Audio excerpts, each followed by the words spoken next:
good afternoon. Welcome to this incredibly thought-provoking session, which already has a great kick-off start question. After the crisis, center-left comeback or another conservative decade? My name is Ania Skrzypek. I'm Director for Research and Training at the Foundation for European Progressive Studies.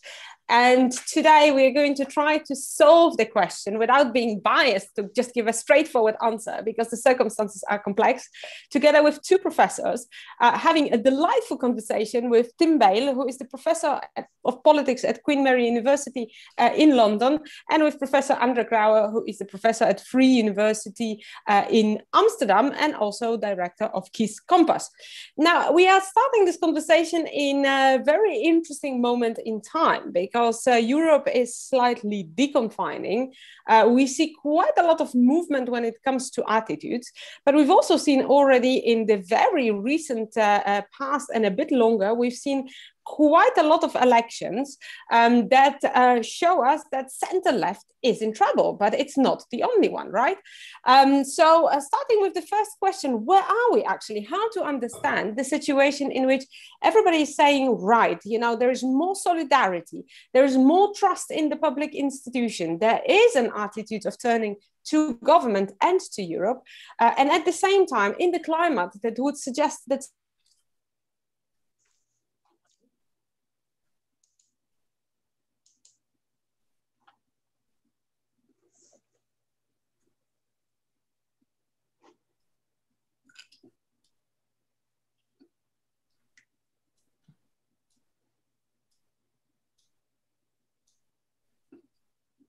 we may have lost Anya, Tim. I think we should slowly take over like a coup d'etat kind of way. Maybe that's a good idea. Do you want to kick off then? Yeah, well, I think the question was clearly going towards, so would there be a sort of revival? Is a revival possible? And I think that's a good question. And we all know, of course, that social democracy is in trouble. I would like to say, I don't think the left is in trouble. And so if you look at a broader sort of opinion structure, so you look, for example, at political ideas, or you look at vote propensity, so vote intentions for parties, not necessarily what people vote for, but their intention or the ability to also vote for the left. You see actually that we did a study in 27 countries in Europe, and only in 4 of them, we saw a general decline of the entire left. Now, what is going on the left is that the share of social democratic voting and the people that say they'll vote for social democracy is declining in some countries really rapidly, like France, the Netherlands. But in general, people voting for a left-wing party in most countries is relatively stable. That is, if it declines, it's within the 3% range. And it is not crazy because we know that once people are socialized in political ideas, they don't immediately lose it. On top of that, I think there's a sort of revival of appreciation of the state, especially a pandemic, I think offers a lot of opportunities to say, you know, it's good that we have a state and they could keep the economy going by supporting wages, by supporting companies and supporting families throughout the pandemic when everything else is down.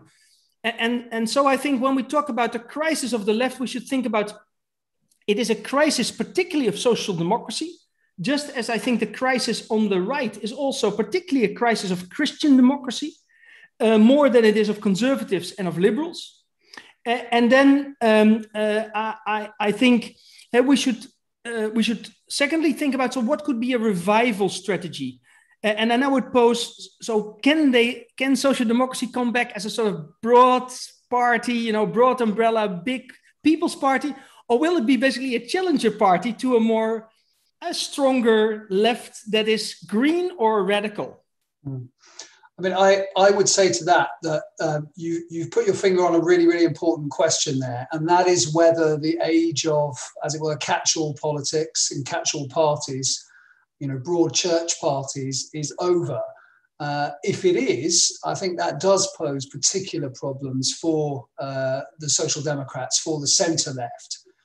Because they grew up at a time when that kind of politics was politics in a way, and their whole identity, their whole raison d'etre in some ways was being able to put together a large electoral coalition, which spanned all the way from, in some circumstances, actually quite a long way to the left to quite a long way to the right. So if we're saying that the Social Democrats are being squeezed, that the left is fragmenting, then that delivers them particular problems. I also think you're absolutely right to say that the left is particularly perhaps prone to kind of navel gazing and worrying about itself. But if it looks across to the mainstream right, as you say, the mainstream right is also in trouble, as particularly Christian Democrats, but even some conservative parties actually aren't doing particularly well. The UK is a good example where they are.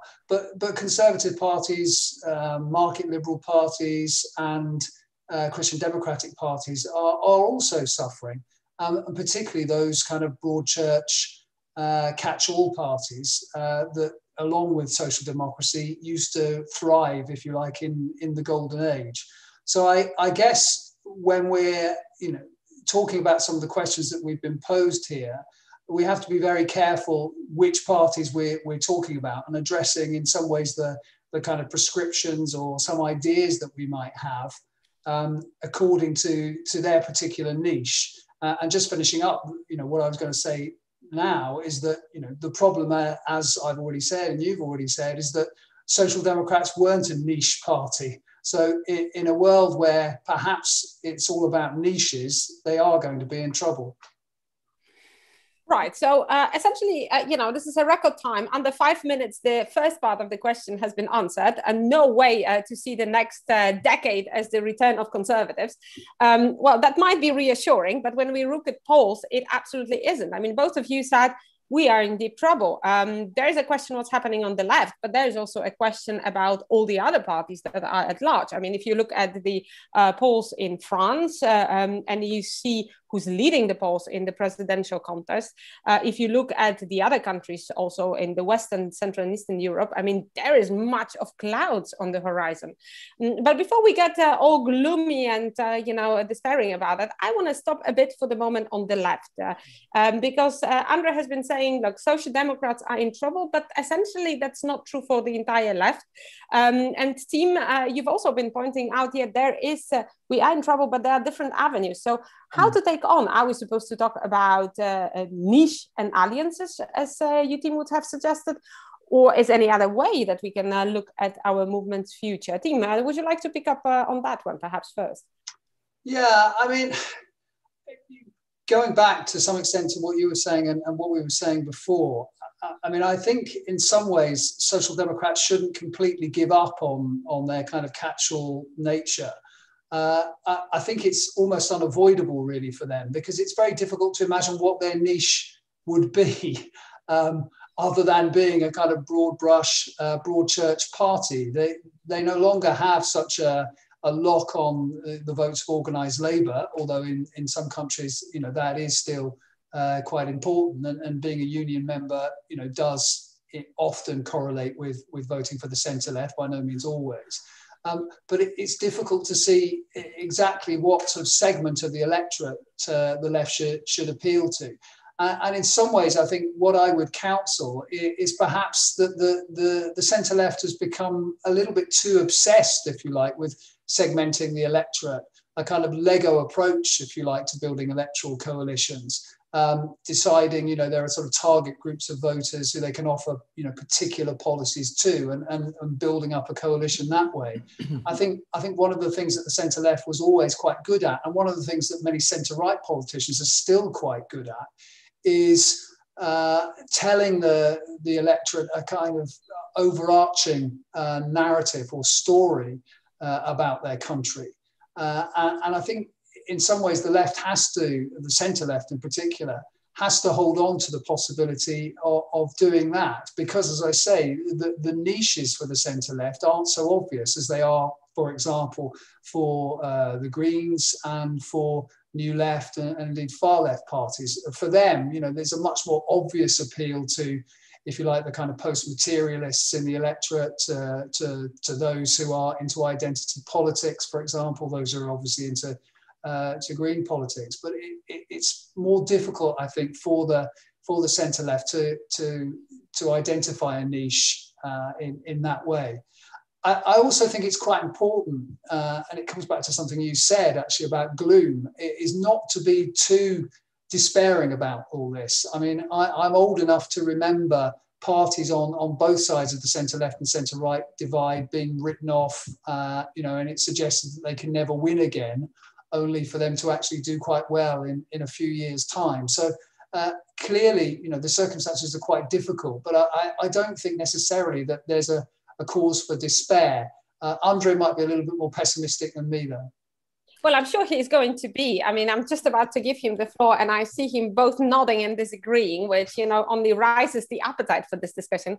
But I think, thanks a lot for saying that, because I think, if you are working for these think tanks or in academia and you are interested in social democracy these days, I think that there have been 2 or 3 major papers by the academics working on the movement who have essentially said social democracy is done. What we could have done in the history is done. Expect that the project is finished. But you say absolutely not the case. So, spirit lifting already happening in this afternoon. But I'm very cautious about it, because I'm just about to hand over the floor to Andre Krauwe, whom we both announced that he probably is going to spoil the party a bit. And I wouldn't be surprised, especially taking into account the last elections in the Netherlands and the elections that you see in the perspective of the last 2 decades, where indeed there's a lot of mixing and steering on the left in the country, with D66 performing as well as they did, and whether they are definitely not having the score that everybody would have hoped for. Now, Andre, I did it for you. I already have provided a spoiler. The floor is yours. Yeah, so I would like to start from the idea. So did voters leave the party, or did the party leave its voters, right? That's always a good question for social democrats to ask themselves. Why are they giving opportunities for other parties to get their voters? So I have been looking with colleagues, especially Nick Martin from the UvA here in the Netherlands, into where do these people go? So who is hosting previous voters of social democrats?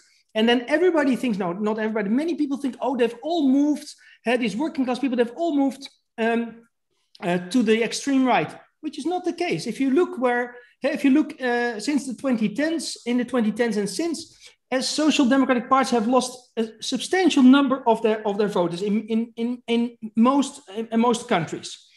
And these defectors, so these people that are now hosted by other parties, have basically not landed on the extreme right. They have not moved to populist parties. Populist parties have a sort of 15, 70%, 90% sort of threshold. In most countries, they don't go above it. And most of the previous center-left voters, social democratic voters, they either landed to the Greens or radical left, or they moved to the center right. In particular, for example, in France, you can see that Macron was able to attract a lot of people from the Parti Socialiste, partly because he came from it. So it was maybe not a big step for many people. He took with him a lot of the MPs of the Parti Socialiste. So it wasn't a big step, but also in the Netherlands, it's not such a big step to either vote for a green left or a center-right progressive party like D66. And those voters clearly, like to iterate again, they're not lost for the left. They have left-wing ideas. They are in favor of redistribution. They are in favor of higher taxation for more public goods. They have a really left-wing orientation. Unfortunately, there's very little evidence that these voters will quickly return, because there is no incentive within social democracy to return. First of all, I agree with Tim, and I've said this many times before, to social democratic leaders who in the Netherlands, I would say hate is a good word by now, because I tell them, listen, you don't have a story. Why would I vote for you? And that overarching story, which I think is very simple, because they took really good care of people and they can do it again. And they made sure that people had upward social mobility, that kids had a good education. And so it is actually a good story to tell. And most of people would actually agree with the story. Most voters on the center left and even part of the center right agrees with left-wing policies. It's just that the social democrats have stopped giving that story to them. On top of that, something else happened. Because a lot of the voters left, what is left of the left is people with relatively higher education. By the way, most of these people don't have to vote for social democracy in terms for themselves. They can really, really fend for themselves. They are basically social democrats out of altruistic attitudes. They don't need it for themselves. They are well off. And so what is left is a highly educated group of people that know better. Now, they now have the problem that to outsiders or previous voters for them, they look completely elitist. And the right has very cleverly exploited the idea that those highly educated lefties, those in the American now, it's communists and socialists, they are horrible people because they don't know how normal people live. And so the left, because of the defection of large part of its voters, is left with a very different political base than it was. And that base now that is left is used against it. And instead of using it as a strength, it's highly educated people with enormous ideas and enormous potential. It has actually now become a weakness and a way to attack the center left. And so on top of that, most of them are very progressive. So now they also become vulnerable because now they are for open borders, for more EU. And so the idea that there is a moderate social democrat, a centrist social democratic party, that's a broad catch-all party which tries to aggregate different interests of lower class, middle class, and even upper class intellectuals into a broader story. That's gone because within that small group now of higher educated people, they are making themselves into a niche party by trying to either sometimes copy the left. So so in the Netherlands, when I talk about, can we not merge with the green left? Well, why? Okay, so that doesn't solve the problem. Or like in other countries, they say, oh, let's adopt a nativist agenda to get back the so-called working class people from the populists, which, by the way, is not the strategy to go, because imagine how vulnerable you then become, basically, to the other left, because now the other left can then tell you, okay, so basically you're now a populist party, anti-immigrant. Your whole core base will walk away because they're, like I just said, they're progressive and left-wing. And so what you see, social democracy has basically walked into a trap that it's self-constructed. It doesn't know how to get out, and it's become very, very vulnerable to attacks of being an elitist, progressive, unattached party that doesn't know how normal people live. And so even if you had a good story, who's listening? Right, but isn't that precisely at the core of what we are facing now? I think, when we look at social democracy, I think also in the way you portray, both of you portray and exhibit what the problem is, I think the narrative has already changed. Because 10 years ago, if we were at this conversation, I think the narrative would have been, we have fantastic program, only that we were misunderstood. If we were 10 years ago in this conversation, it would be, austerity isn't great, but we can't afford to go with the welfare state that it is. And today, everybody is talking about progressive recovery, more welfare state, welfare policies. And to that end, before it would be very much sort of, catch-all votes party. And today we are talking about the clear political choices. So I want to perhaps take you further in this conversation, because you said we need a good story. The others would say we need concrete ideas. I mean, there's always this tension about, how concrete you can be when you're talking about a vision for a long-term vision for a society. So Andrew, starting back maybe to you, because you said, we need to have this narrative. We need to go out of the trap. So how do we do that? What do we propose?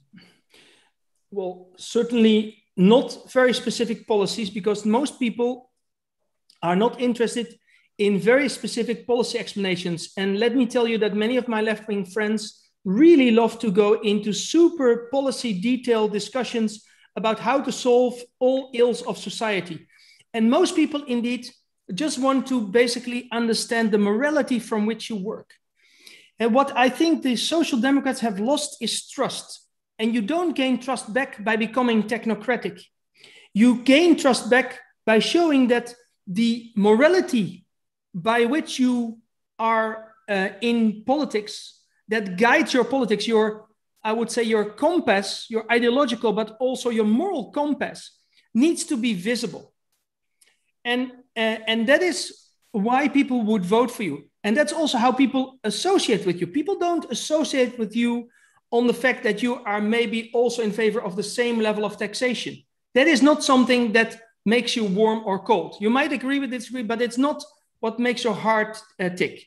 And so we need to get back, because that is what I remember of social democracy, because I'm actually older than Tim Bale, I think, that belonging to Social Democratic Party was something that was your nest. You belonged to it because of where you came from, or because you liked what they stood for in terms of who they cared for. And you could hear that in every single utterance of the people of that party. I remember moving to Amsterdam, and basically what people did here was building houses. And so, yeah, we destroy green, and we destroy it. So we're not green always, because people need to live well, and people need a house. And if people want to park a car in front of the door, that's what you build. You build houses with parking spaces. And so the left was actually trying to say, okay, so these are the people we take care of. These are our people, and we fight for them. And so the fight and the most important issues that you have to show related also to why you are in politics, that needs to be combined. And I find very few politicians in my country, but also in other languages that I can speak. I find them very, very difficult to have this warm feeling of belonging. And the sense of belonging is very important in politics. We underestimate how strong voting behavior is related to emotions, sense of belonging, and how little actually it is related to actual specific policies. It's related to ideological orientations and general directions of policy, but not specific policies. So every moment you spend talking about specific policies without talking about the broader moral underpinning of that policy, you are losing time. And so the Social Democrats need to go back to what they did. They lifted up people that didn't have enough. There's a lot of people that don't have enough. There's a lot of people who are completely precarious economically, who cannot afford a house, who cannot afford basically normal life, and certainly not make sure that their children have a better life in the future. This is what you should care for. And everything you say should be about you being angry that that is the case, that the right wing has destroyed opportunities for normal people, and that by trying to install hatred of others, they try and say, vote for us because our policies are better. No, they're not, because your children don't have it better than they had 30 years ago. You don't have it better than you had 30 years ago. Or at least you might have more, but you don't feel that the future is as secure as it was.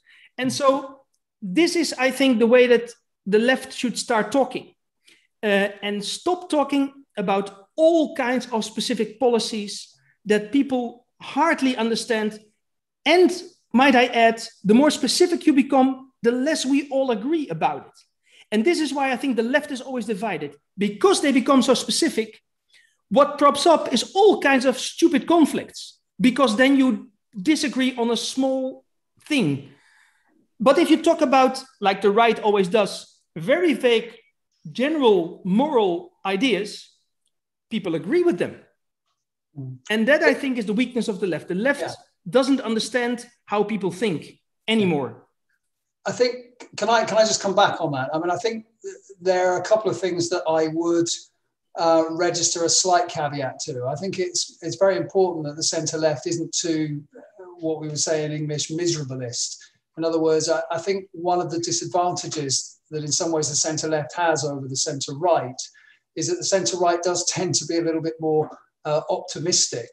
I think if you allow yourself as a party always to be talking about what's wrong with the country, that's to some extent inevitable in opposition. But if you do it in such a way as to, I think, depress people, that doesn't really help. You've got to be seen as the party of optimism, as the party of the future, and as well as a party that actually loves its country. And I think one of the problems that some centre-left parties have anyway is this sort of perceived lack of patriotism, and that doesn't have to be nationalistic, but it needs, I think, to be stressed. I think also, in terms of what Andre said, I think it's very important that centre-left parties don't always put themselves on the side of, if you like, the losers or the oppressed minority. Now, that's important. I agree. Those people do need help. But of course, you need the votes of people who aren't in that necessarily precarious situation, people who are doing basically okay, but who perhaps aren't too confident about, you know, their ability to weather storms or how they're going to feel in the future. So, you know, just a couple of caveats on that. I think in terms of policies, I think Andre's absolutely right to say, you know, don't be too specific. But I think something that you said, Anya, actually is quite important, which is, you know, we are in a slightly different situation now where, to some extent, I think social democratic parties and indeed some parties on the centre left, on the centre right, feel that perhaps, you know, we overshot when it came to accepting market solutions for everything in the past, and that we now need to actually to accept more of a role for government and more of a role for the state. So that might mean that there is a little bit more room for manoeuvre on the centre left, a bit more room to present, you know, the kind of more radical policies that perhaps Andre is talking about a little bit more confidently than was the case. But that said, I think the centre left has to be very careful not to get into simply saying that it will spend even more than centre-right governments are prepared to spend. It's got to show that it's going to spend smarter, and that is about actually giving people a sense of where it thinks the economy has to be in a few years' time, which sectors your country has a comparative advantage in. And it's all about actually persuading people that you can get them to that future more rapidly and more securely. And that, in some ways, is the story that has to be told. I agree that we shouldn't go into too much policy detail. But having said that, I think actually this resonates with what Andre said. You have to pick a few signature policies that demonstrate what he called your compass, or what I'd call your values. I think that's very important. And I'd also add that I think here leadership is really, really important. I think the centre-right, of course, has always venerated leadership more than the centre-left or the left, which tends to be quite suspicious about leaders. But I think, you know, the evidence suggests, well, I don't completely buy this idea of the sort of presidentialization of our politics, that leaders are a very important heuristic for voters. And I think that the centre-left, as the centre-right, to be honest, has done more recently, has to take a few more risks with the leaders it elects. It has to, I agree, avoid, you know, technocrats. It has to, although it might not like doing this, to put a premium on charisma, to put a premium on authenticity in a way that the right does, because that seems to be quite an effective way of luring in voters. And I'll finish you know, this little section by saying I think Andre is absolutely right about the voters needing to actually see themselves reflected in the personalities of the party, in the party's MPs, in its representatives, etc. One of the problems for the centre left, I think, is that it has lost quote unquote normal people. People who don't necessarily have, you know, high qualifications, diplomas, etc., etc. It needs to find a way of getting some of those people back into the party, people who look and sound like the kind of people it wants to vote for it. Now, it used to have the unions as a kind of transmission belt for that, and in some countries, of course, they are still there. But I think that kind of representative politics is incredibly important and very, very important when it comes to the leader. Now, I'm not saying the leader, you know, mustn't have a degree from a university. I'm just saying when it comes to the leader in particular, you know, you have to have someone who's prepared to tell it like it is, to make a few mistakes, if you like, but be someone who people can relate to. Yeah, that's indeed a certainly important point, because when we talk about state of democracy, and we started with also describing the electoral landscape and the political landscape in Europe. Of course, there's a question of how you put those two together: representative and participatory democracy, how you attract people to come closer, how do you balance back between the leadership and empowerment of the members. I remember, Tim, a couple of years ago, you were very strongly advocating that we should not give up on the partisan-based parties, where I think quite a lot, and Andre has been also writing about it, saying, okay, this is a different stage. Members are not having so much of a say, and hence, the way of translating politics is very much different. And hence also it comes down to the question of leadership, because you need to have members, you need to have internal participatory processes in order for the leaders to emerge, to provide a generational change. And we see that, everybody is looking now at New Zealand with a lot of hope at Jacinda Ardern. I think a lot of positive things have been said about Sanna Marin, Pedro Sanchez, and many others. But indeed, there is still something that Social Democrats are being looked at as saying, well, leadership is perhaps not your forte. But if not yet leadership, I see you want to add something, so go ahead. Well, what's very interesting, of course, about Jacinda Ardern, and I say this as someone who's a New Zealand citizen as well as a UK citizen, is that she comes from a Labour Party that will not allow the members to have a say on who leads it. It is only the MPs who choose the leader in New Zealand.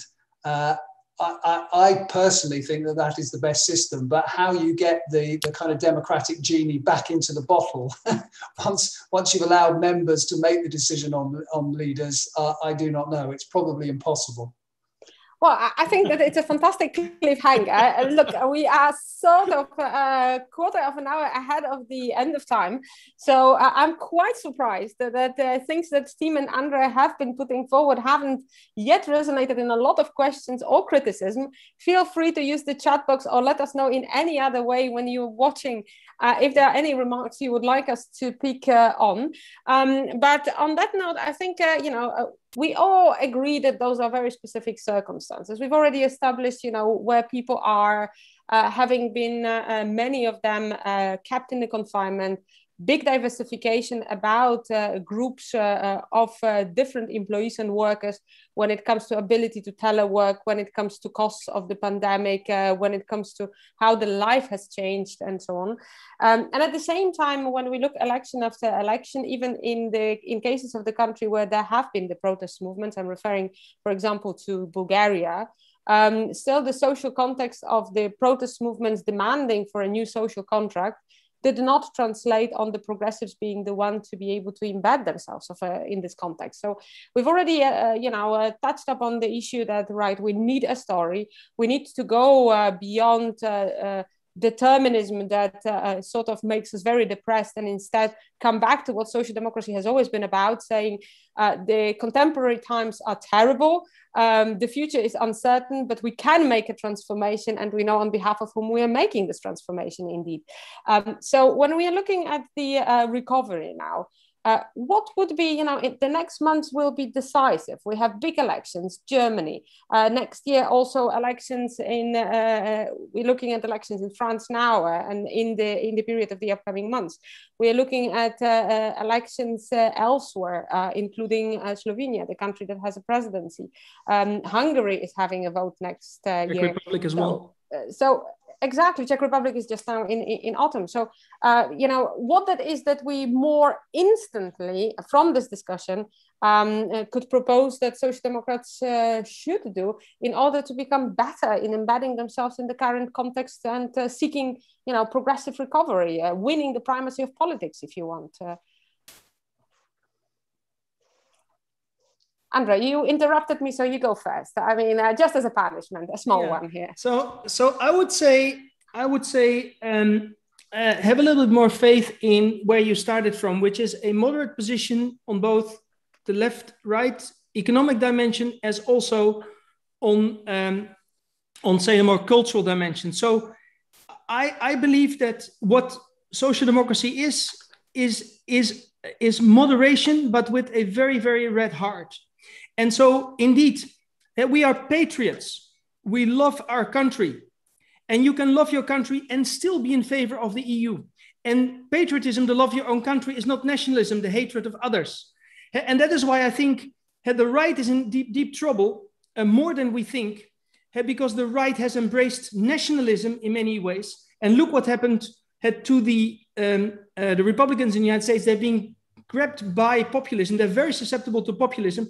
And I think having a moderate stance on the cultural dimension makes sure that you're not totally sucked into this kind of populist orbit from which you cannot escape anymore. We need to be critical of Europe. We're not, I don't know how we ended up in a place that we are the defenders of Europe. We don't like Europe that much because it's a market thing. And we like market to generate wealth, but it also undermines the ability for people to make a normal life. And we need national states and also national welfare states to make sure that people have a good living and to raise taxes. And internationally, certainly at the European level, we still can't raise taxes. So we need to collaborate, but we don't need to cheer on international organizations that promote free market. And I think the left has lost it a little bit on both the economic and the cultural dimension, like an insecure child who doesn't know which hand to hold of which parent that are being divorced. And they're sort of oscillating between the two. And, the child should be on its own. We know what we stand for. We don't need to hold anyone's hand and we don't need to copy anyone. The moderation in itself is a way to move forward. Yes, you need a market sector to develop a healthy economy, to make people that, put a little bit more effort to reward them. But we also need a state to make sure that too high inequality, which generates a lot of problems in society and a lot of negative attitudes towards each other, we need to also be able to curb that. And on the cultural dimension, yes, we do like international collaboration because you need to solve international problems like, for example, climate change and the way that we cannot tax large companies that basically have now moved across the globe. And so we need to work with G7, EU or others to make sure that they start paying taxes.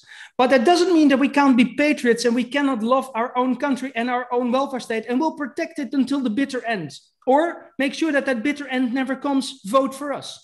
Because I think national welfare states is what basically is the raison d'etre of social democrats and Christian Democrats at one point in time. And so defending that welfare state, building it again, and making sure that younger generations believe that we can do that Social Democrats can protect them against the ills of the market is very, very crucial. And many young people, you see, have seen how bad the market is because they live in an urban area where housing markets are now generating a sort of killing field for most people that cannot afford to live in a relatively moderate place anymore without paying enormous amounts of rent or idiotic mortgages. Going to university or higher education, or even going to lower education, has become so expensive in many countries. I think it was like 9 times as expensive in 2 decades in the UK or something. Crazy amounts of money people are paying just to get an education. Are you crazy? We as Social Democrats should make sure that people can get an education based on their ability, not on their ability to pay for it. And it is such simple policies, basically, such simple guiding principles that I don't understand how you even can stray from them and then think that a green agenda or a totally, I don't know, pro-European agenda would attract your voters. No, it wouldn't, because if we stray too far to the left, we will lose all these centrist voters. You know how many voters from the center right still have a high vote propensity for social democratic parties? Many. In most countries, you need those center-right voters to move to you as Social Democrats in order to win elections or to become relevant. And the biggest problem of Social Democrats is that when people look at them, they've become so small that they don't see a tactical reason anymore to vote for them. So even if you have the good ideas, even if you get the moral compass back, even if you have the story again, even if people trust you again, will they then say, okay, can they actually become big enough to do the stuff that they promise? And so I am now worried at this stage, first of all, not to be completely marginalized and become completely irrelevant. And then from that, you need to build back better, I think Biden would say, but I would say bigger. We need a bigger tent We need a big tent in the middle of the political spectrum.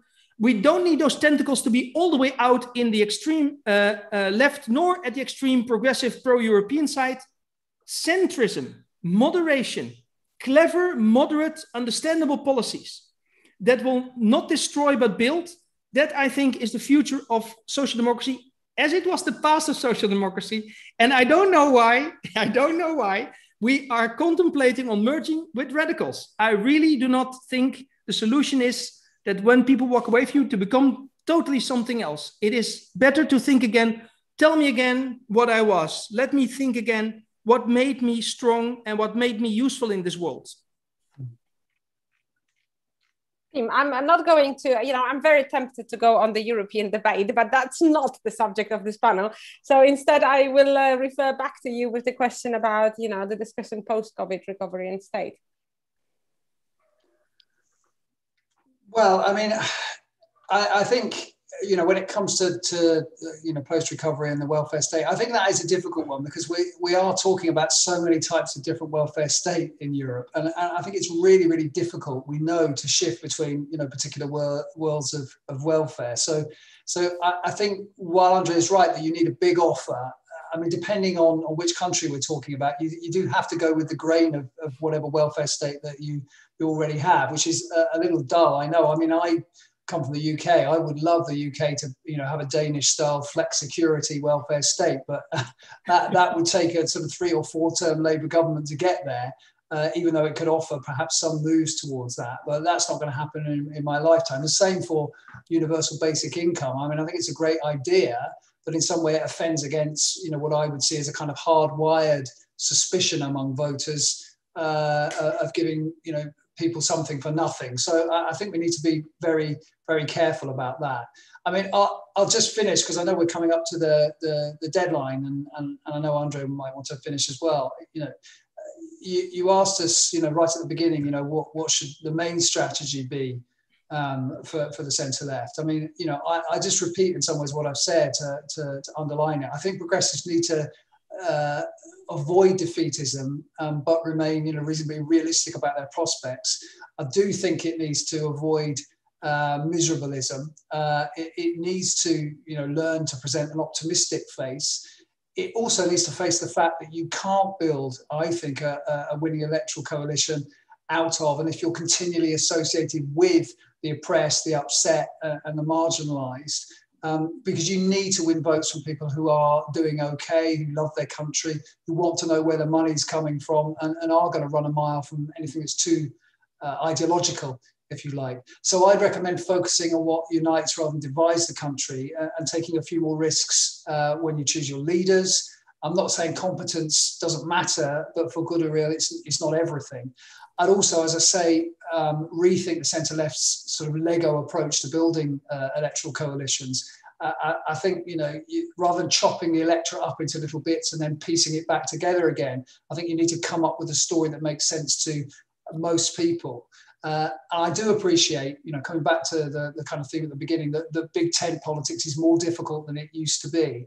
But if you assume it's impossible, then you're going to be left permanently outside the tent that the centre right and the populist radical right seem to be more capable of building at the moment. And then finally, I'd say, as somebody writes about the centre right, try and learn from the centre right. If they're beating you, they must be doing something right. Okay, so try and understand what that is, and within limits, borrow from it.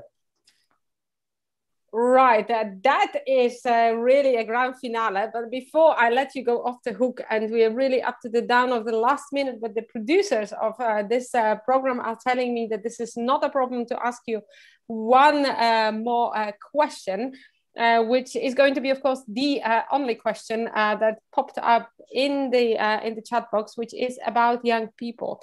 And I think, in a nutshell, it's not only about the young people's participation, but also about how to show that Social Democrats are the modernizing force, how they are, and we've covered that a bit, that they are the ones to be entrusted with the future. So if we were to set up the benchmark of challenge at one thing that you think will attract more young people and make us rejuvenate in our approach and in the way we stand, because indeed, you portrayed us as the party that has a specific educational and demographic dimension inside and on mind.